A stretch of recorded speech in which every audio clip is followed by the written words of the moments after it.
ఇద్దరే ఉన్నారు, వచ్చి భోంచేయండి అంది అవ్వ.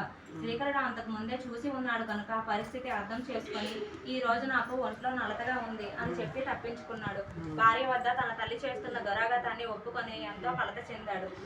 కళ్యాణి శ్రీకరుని సముదాయించింది. నాదా, డబ్బుంటేనే ప్రపంచం, డబ్బు లేకపోతే ఎవరూ ఆదరించరు. మీకు సంపాదన లేదని అట్లా చూస్తున్నారు, మీకు కూడా ఆదాయం ఉండి ఉంటే మన పరిస్థితులు వేరే విధంగా ఉండేవి అని నచ్చ చెప్పింది. భార్య మాటలు సబబుగానే అనిపించాయి. శ్రీకరుడు ఎట్లాగైనా డబ్బు సంపాదించాలనుకున్నాడు. ఒకరోజు తన తల్లిని సమీపించి, అమ్మ, నేను ధనార్జనే ధ్యేయంగా పెట్టుకున్నాను, అందు నిమిత్తమై పొరుగు దేశానికి వెళ్ళాలనుకుంటున్నాను అన్నాడు. బాగా డబ్బు సంపాదించి తిరిగి రానాయన అని అంది. ఒక మనిషి తగ్గినా మంచిది అన్నట్టుగా. భార్యను సమీపించాడు శ్రీకరుడు.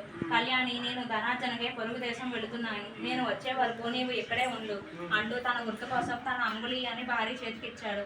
ఆమె చేతికి పెట్టుకుంది. అనంతరం శ్రీకరుడు పొరుగు దేశానికి వెళ్లి ఉద్యోగాన్వేషణ మొదలుపెట్టాడు. చివరకు ఒక పట్టణంలో ఒక వ్యాపారి శ్రీకరుడి ఆవేదనను అర్థం చేసుకుని ఉద్యోగం ఇచ్చాడు. ఆ ఉద్యోగంలో ఎంతో నమ్రతగా తెలివిగా